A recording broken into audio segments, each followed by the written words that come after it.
wá a fẹ́ kọ́gbọ́n ọ̀dọ̀ yín la wá a fẹ́ kọ́mọ̀ o ọ̀dọ̀ yín la wá bàbá wa ìmọ̀ pẹ̀lú ọgbọ́n ló gbé wá débi. A'udhu billahi minash shaitani rajim. Bismillahir rahmanir rahim. Assalamu alaikum wa rahmatullahi wa barakatuh. Mo kí gbogbo ẹ̀yin tẹ́ ń wò wá tẹ́ ń gbọ́ wá káàkiri àgbáńláyé. Ẹ tún káàbọ̀ sórí ètò yín ètò wa làwọn tún yẹ sí wa máa wà lídìínà. Àsìkò ráńpẹ́ pẹ̀lú àwọn bàbá wa.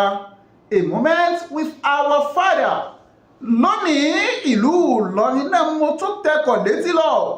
Lọ́dọ̀ ọ̀kan gbòógì nínú àwọn bàbá wa tọ́lọ́ ń fi ṣe ìyànnà, tọ́lọ́ ń fi wọ́n ṣe fáàrí, àní tọ́lọ́ ń fi wọ́n ṣe kíni, tó fi wọ́n ṣe nǹkan àmúyangàn fáwọn ọ̀dọ́ pé kíni nínú àwọn bàbá tọ́lọ́ ń ṣe lásìwájú dáadáa tá à ń wò láwòkọ́ṣe. Tá a bá ní àkà méní méjì mẹ́ta àdàkọ bàbá wa tí mò ń bẹ pẹ̀lú wọn lónìí. Àwọn náà ní bàbá wa dókítà àgbà nínú ẹ̀kọ́ ọmọ ìjìnlẹ̀, bàbá wa Dr. Danlad Shittu. Ẹ ti gbọ́ ọkọ̀ rí tẹ́lẹ̀ àbí? Àwọn gẹ́gẹ́ mo wà pẹ̀lú wọn yìí, ó kọ́ amẹ́rin jèèyàn gan lọ. Bó o bá ti gbọ́ ọkọ̀ wọn tẹ́lẹ̀, ọ̀dọ̀ wọn gangan ni mo wà lónìí. Bàbá wa bá ń sálámà sáwọn èèyàn tí ń wò wá kẹ́ lè mọ̀ pé kí ni ẹ̀yin náà gangan mò ń bẹ pẹ̀lú yín. Assalamu alaikum wa rahmatullahi wa barakatuhu. Wa alaikum salam wa rahmatullahi wa barakatuhu. Ẹ bá ń dákọ̀ yín fún wọn torí Yorùbá máa ní ẹnu ọlọ́fà báyìí láti ń gbọ́ mọ́tá. A'udhu billahi minash shaitanir rajim. Bismillahir rahmanir rahim. Orúkọ ti tèmi ni Dr. Abdulwahab Danlad Shittu. Allahu Akbar. Ẹgbẹ́ bàbá tó máa ń dákọ̀ wọn lẹ́kùnrẹ́rẹ́, èmi ò fi bàbá wa Abdulwahab sí tẹ́lẹ̀. Wọ́n wá jẹ́ kí n mọ̀ pé kí ni àpèjálẹ̀ ó kọ náà ni bàbá wa Dr. Abdulwahab Danlad Shittu.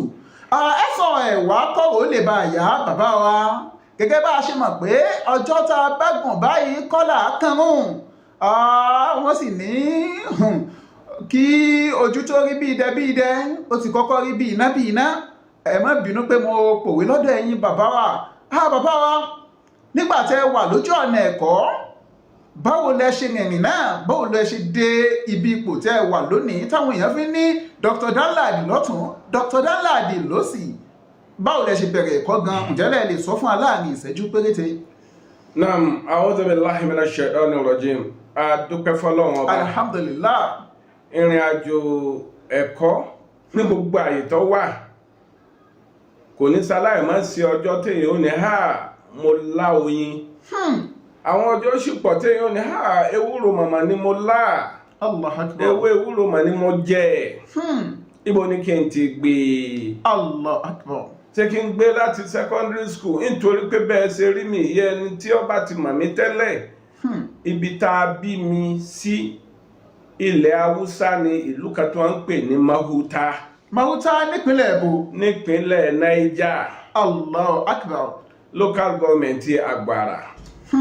Ìlú yìí kéré débi pé kìí ṣe pé kò sí náà ìjọba ń bẹ̀ báyìí, kò sí èròǹgbà pé náà ìjọba tiẹ̀ lè débẹ̀. Allahu Akbar. Kìí ṣe pé kò sí náà ìjọba ń bẹ̀ nìkan, kò sí èròǹgbà pé kò lè débẹ̀ báyìí. Allahu Akbar. Lọ́wọ́lọ́wọ́ báyìí ọ̀nà tí mọ́tò ọgbà dé lùn mọ́tò tí wọ́n bá lọ ọbẹ̀ bóyá àwọn mọ́tò bíi agbégilédò, àwọn mọ́tò ńlá ní gbogbo ìgbà tí wọ́n fi bí mi kò pilẹ̀ sọ́kọ̀ lábúlé kó náà. A máa ń rìnrìn kìlómítà 7 láti lọ síbi tí local government secretariat wà tá ń pè ní Agbara. Allahu Akbar.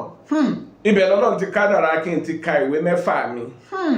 Lásìkò àwọn ìwé girama ilé ẹ̀kọ́ girama kò pọ̀ tó bó ṣe wà ní ìsìn.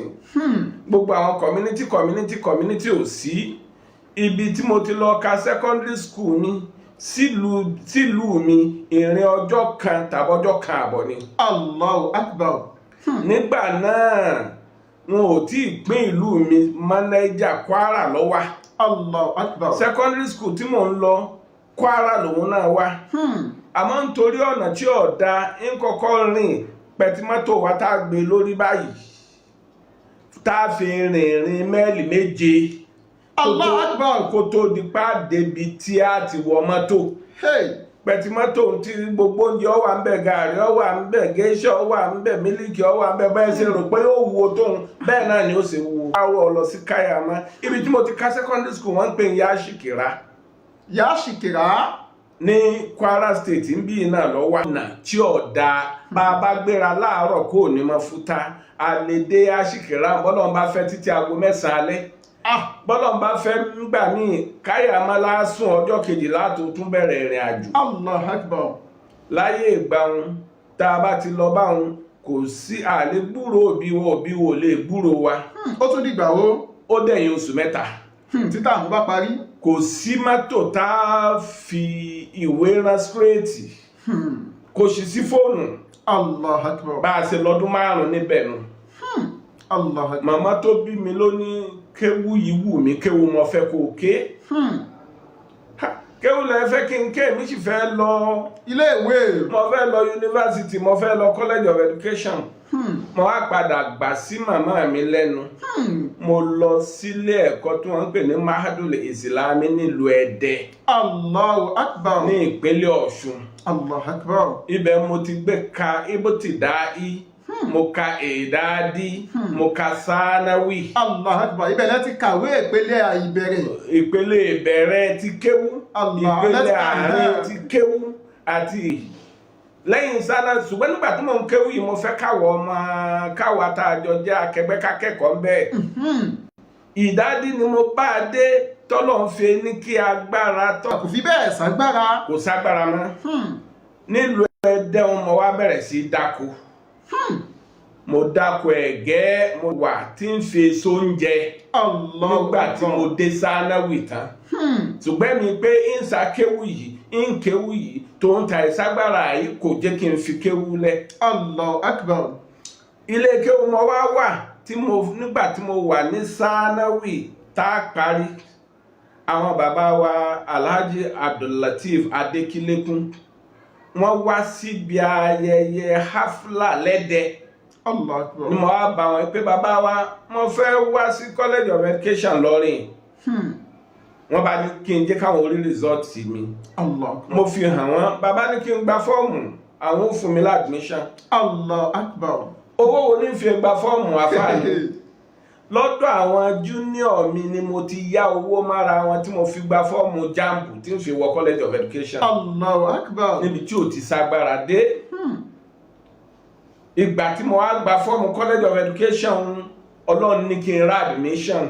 mo sì lọ ọdún 3 ní college of education tí mo ń kàwé. lásìkò Ọlọ́run kẹ́ mi pẹ̀lú àbúrò màmá mi kan àwọn ń kún mi pẹ̀lú oúnjẹ díẹ̀díẹ̀ tá a lọ gbèlúbọ́ tá a lọ gba gàrí nílùú Ògbómọ̀ṣọ́. Allahu Akbar. àwọn nǹkan díẹ̀díẹ̀ tèmi náà wà fi ń kún òun ni bíi kárẹ́ni tá a máa kọ́ lẹ́kọ̀ọ́ kọ́lọ́ mọ́sá bá ń ṣàlékún dáadáa fún àwọn bàbá wa Professor Abdulgani Abdulhamid Agbarigidoma. àwọn professor wa yìí Professor Akórèdé tí wọ́n wà láyé ni o tí wọ́n ṣe rìtáyà ní Al-Hikmah University. àti dọ́dọ̀ àwọn bàbá wa náà. ẹ ti dọ́dọ̀ bẹ́ẹ̀ni. Ọlọ́run fi àwọn bàbá ìkẹ́mi tí mo sì kẹ́kọ̀ọ́ lọ́dọ̀ wọn púpọ̀. àwọn bàbá yìí wọ́n pè mí nítorí pé ìgbà tí wọ́n fi jáde ní Saudi wọ́n wá sáàvù lẹ́dẹ̀. ibẹ̀ èmi sì wà lè kéwú lẹ́dẹ̀ nígbà náà àmọ́ra wa dáadáa nígbà náà. ìgbà tí wọ́n wá rí mi pé mo ti wà college of education wọ́n wá pè mí Abdulwahab mo ní náà wá mọ́sálásí kan ládùúgbò rẹ gbogbo mọ́sálásí tí wọ́n bá ti gbọ́ láàyè dá ilé kéwú lẹ̀ síbẹ̀ ìmọ̀ sanwó fún ọ kìí ṣe pé wọ́n ní interest níbi àǹfààní kankan nílé kéwú wọ́n kàn ní kí wọ́n bá lè máa ráyè fún mi láǹfààní owó sì níyì ńgbà náà mò ń wà ń gba 500 naira lóṣooṣù. Allah 500 naira lóṣooṣù tí wọ́n ṣe ń fún mi tí wọn ò jọ já kíkan kódà wọn ò wáyé pé ká pa àwọn wípé ẹ fẹ́ ṣe wòlímọ̀ tàbí ká sọ pé àwọn ọmọ ilé kéwù kan sáti máa kó àwọn ọmọ kéwù bẹ́ẹ̀ máa ṣàǹfààní àwọn ìkémi ọmọ fẹ̀mí ṣe àwọn ọmọ fowó ṣe. Allah Akbar. àfa mi owó náà ṣàǹfààní fún mi pípọ̀ gbogbo ìgbà tí wọ́n bá rí bàbá wa yìí olólùkọ́ mi ni ni mò ń máa sábà ṣàdúrà fún wọn. bí 500 naira ń ṣe mọ nígbà náà owó ni tó níyì tó sì ṣàǹfààní. Allahu Akbar. ṣé ká tẹ̀síwájú. ẹ ṣeun bàbá wa ẹ tẹ̀síwájú bó lẹ ṣe wá gboyè dókítà bàbá wa. Naam. Bí mo ṣe gboyè dókítà ṣé jẹ́ kí n tara láàrin ìṣẹ́jú méjì kí n sọ bó mo ṣe wá wọ yunifásitì. Mo parí NCE. Màmá tó ń kún mi ọlọ́ọ̀ni kí ipa kó ti máa rẹ màmá. Màmá ní kí n lọ wá iṣẹ́ pẹ̀lú sàtífíkẹ́tì NCE. Mo sì dúpẹ́ fún màmá mo ní èmi ò lọ yunifásitì. Bí mo ṣe parí NCE ni mo sì ṣègbéyàwó. Allahu Akbar. Bùkátà tún ti kẹjú sí. Bùkátà kún bùkátà. Ọlọ́run wá kẹ́ mi lásìkò tí àwọn yunifásitì fi strike fún ọdún kan àtòsù mẹ́ta lásìkò Abacha. Mo lọ fi rìsọ́ọ̀tì NCE mi mo fi ṣiṣẹ́ ní Ọ̀ṣun. Lásìkò ni mo dákó. Èèyàn máa ń ní sí ọwọ́ kan ní sí ọwọ́ tọ́lọ́ fi kẹ́ mi gbogbo ìgbà náà lóko nítorí pé oko ni bàbá mi ń dá nílẹ̀ Haúsá tí wọ́n ti bí mi. Ẹ̀yin náà bá di àgbẹ̀. Èmi náà bá dàgbẹ̀. Oko ẹ̀gẹ́ tí mo wá dá nígbà náà yunifásitì tí mo ní mo wọ̀ báyìí oko ẹ̀gẹ́ òun fódìdí ọdún kan àtèmi àti ìyàwó àtọmọ kan tọ́lọ́ ń jogún fún wa nígbà náà ní pírọ́blẹ́mù. Allahu Akbar, mashallah. Àwa ń ṣe kárí bí ká máa kọ́ èèyàn kárí ká kọ́ èèyàn. Àwọn bàbá wa Abdulateef Adékílékún mo tún padà sọ́dọ̀ wọn Ọlọ́run mọ́sà bá ń ṣàlékún dáadáa fún bàbá. Àwọn bàbá wọn tún pè mí pé Abdulwahab wá lọ máa kọ́ àwọn ọmọ ní part-time wọ́n ń kọ́ wọn ní Baptist Model High School lọ́nà Gbágbá wọ́n ń kọ́ wọn ní Islamic Studies. Àwọn wọn bá mi rí sèyún ìgbà tí mo ṣe yún táwọn èèyàn sọ pé àwọn onídìí sáfíìsì mi mọ́ wọ́n tún bá mi wá ṣẹ́ sí Ebenezer High School tó ń wà ní Gàkànbí. Allahu Akbar. Gbogbo ìgbà yẹn màmá mi ti kú ò láyé. Allahu Akbar. So kò sí màmá kò sí bàbá ní gbogbo ìgbà wọn. Ní ọ̀nà bá a bá fi ẹlẹ́mọ̀mọ̀ tá a bá dé airport láwàá rìn síwájú airport Ìlọrin ní o a lọ sọ́nà tá ń pè ní Odòore ibẹ̀ mo ti máa dáko kódà mo gbin ẹ̀wà tí mo tà láti fi tọ́ra mi sí yunifásitì. Allahu Akbar. Mo gbin ẹ̀gẹ́ àtẹ̀gẹ́ ni o àtàgbàdo ni o àtẹ̀wà ni o gbogbo ẹ̀ ni mo dá lóko láti fi tọ́ra mi sílé ẹ̀kọ́.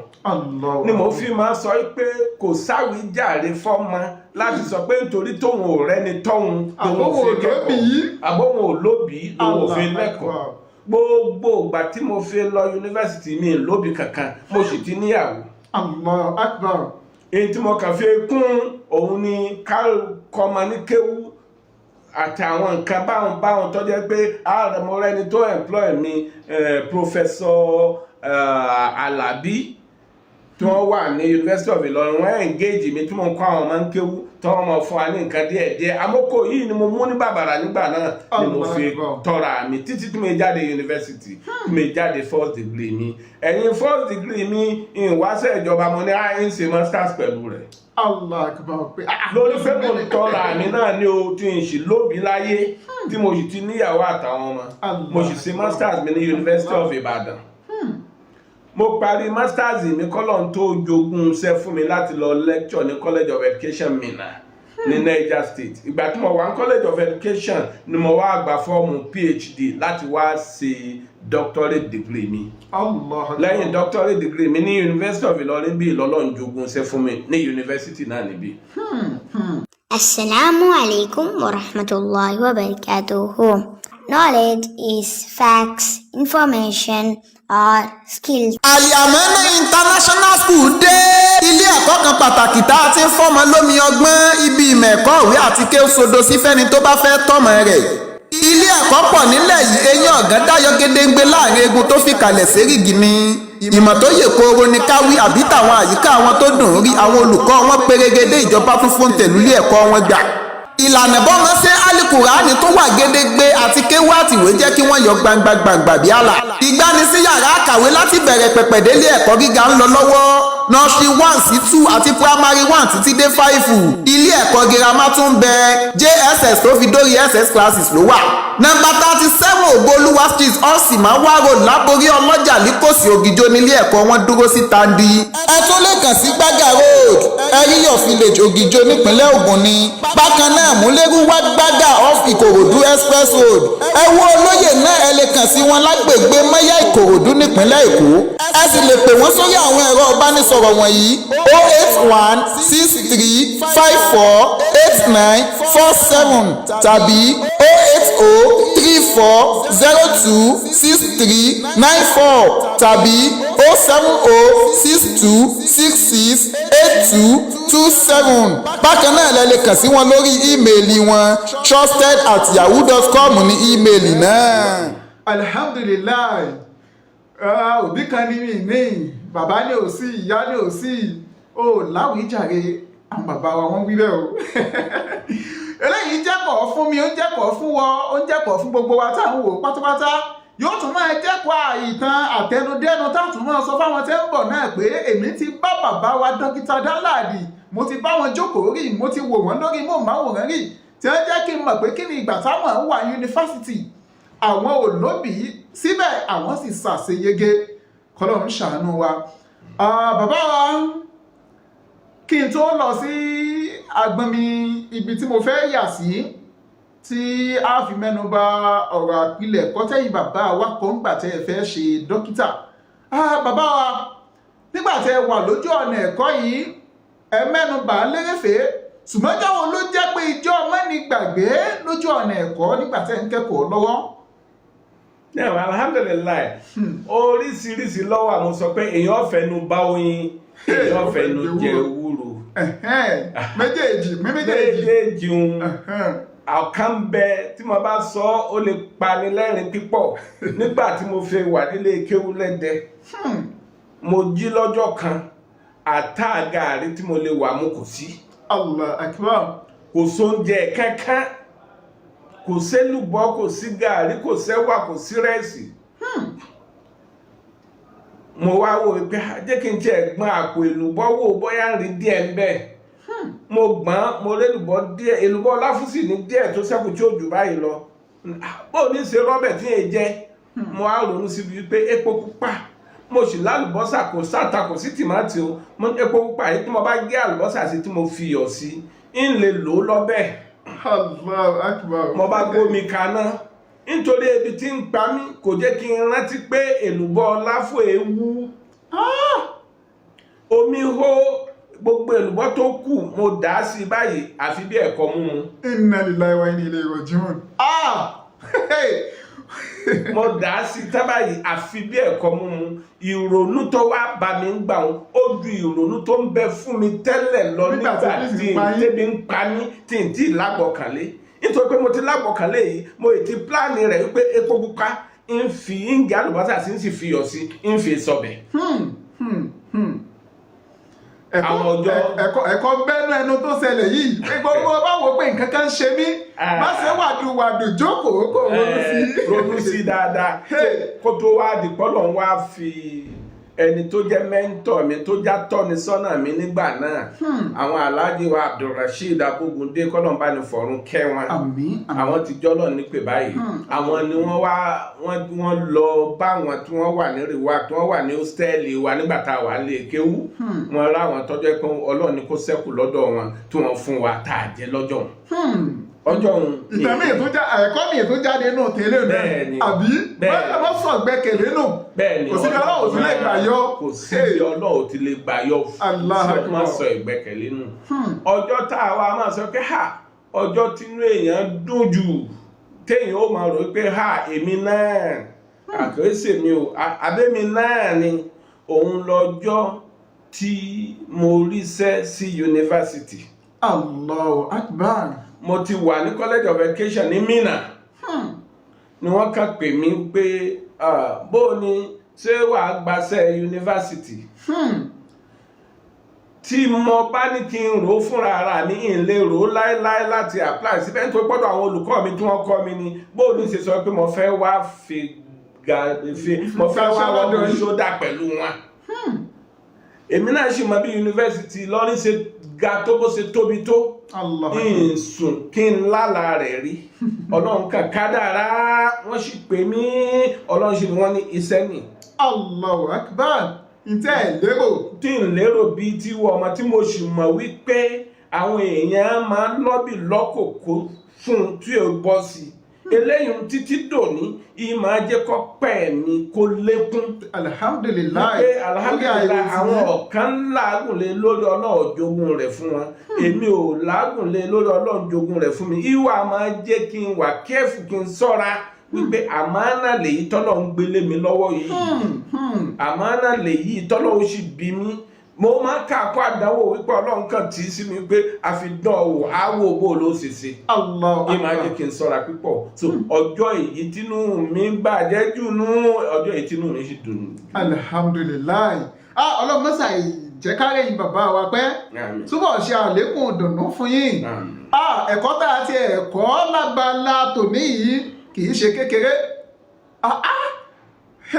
tó alhamdulilayi àsọdànù mọ́gbọ́dànù àsọdànù mọ́gbọ́dànù ǹtẹ́ ẹ bá gbọ́ lónìí ẹjọ́ lápá lára wa òbẹ́ mi tí mo wà pẹ̀lú àwọn bàbá wa wí àwọn akẹ́kọ̀ọ́ tá a tún wọra wa náà ó tún jọ bá wa wí ni kí lójú ẹ ti rí lójú ọ̀nà ẹ̀kọ́ tún fẹ́ kárí ọkàn àmọ́ sọ̀rọ̀ ìtínú kó o sì tẹ́ ń pẹ̀lẹ́ mọ́ torí kí ni kò ju torí bídẹ́bídẹ́ yóò ti kọ́kọ́ rí bí iná kọ́lọ̀ ń jẹ́ mi bàbá wa ogun fún wa bàbá wa tí mo gbà lálejò lónìí ni bàbá wa Dr. Abdulwahab Danlad Shittu ọmọ bíbí ìlú bolẹ̀ ni bàbá wa gángan. ọmọ bíbí ìlú Ògbómọ̀ṣọ́ ní ìpínlẹ̀ Ọ̀yọ́. ọmọ bíbí ìlú Ògbómọ̀ṣọ́ ń bàbá wa nípínlẹ̀ Ọ̀yọ́ tí wọ́n sì jẹ́ olùkọ́ pàtàkì nílé ẹ̀kọ́ gíga yunifásitì ìlú Ìlọrin àwọn bàbá wa Dr. Abdulwahab Danlad Shittu Abdulmajid Abdulfatai Akínọlá ló kọ tèmi jẹ́ àwọn kan máa pè mí lákéwì ìdùnnú masala. It's an obligation upon every Muslims seeking knowledge for the sake of Allah. ìròyìn ayọ̀ rèé fákẹ́kọ̀ọ́ tó fẹ́ wọlé ẹ̀kọ́ gíga ńlá ìrọ̀rùn ló já sí ẹkú oríire Al-Amanah Institute ti dájọ́sepọ̀ Muhammadu Bello yunifásitì ní Zaria ire wọlé dépò kí gbogbo akẹ́kọ̀ọ́ tó fẹ́ wọ yunifásitì ó máa yọ̀ lókù. gẹ́lẹ́tẹ̀ bá ti parí dípúlọ́mà lọ́dọ̀ wọn lẹ ti láǹfààní láti wọ 200 level Muhammadu Bello yunifásitì láìsí jáàmù mọ́ àbí ìdánwò WAEC àbí NECO rárá ẹ wọlé ẹ̀kọ́ wọn lọ ṣe dípúlọ́mà lágbára olúwa ohun gbogbo di ṣíṣe agogo 8 àbọ̀ òwúrọ̀ sáago káàbọ̀ ọ̀sán lọ́jọ́ Monday dọ́jọ́ Jímọ̀ lẹ́ ó fi máa gba lẹ́kṣọ̀ wẹ́rẹ́wẹ́rẹ́ ẹ ó gba sàtífíkẹ́ẹ̀tì pẹ́ pérégedé lẹ́ bá dẹni láǹfààní láti làbú ní Zaria fàlàyé lẹ́kùnrẹ́rẹ́ tàbí ẹ fẹ́ gba fọ́ọ̀mù ẹ kàn sílé ẹ̀kọ́ wọn eléyìí tó wà láláwẹ̀ èrè àlọ́nà iléeṣẹ́ Mẹ́gàjí Ìwó nípínlẹ̀ Ọ̀ṣun tàbí kẹ́ẹ̀kan sí wọn ní nọ́mbà 37 Ògbólúwà street Ọ̀sìmáwá road láborí ọlọ́jà líkòsì lógìjó nípínlẹ̀ Ògùn. ẹ sì lè pa àwọn ẹ̀rọ ìbánisọ̀rọ̀ yìí náà pẹ̀lú 08089620695 tàbí 07086853286 trusted@yahoo.com ní email.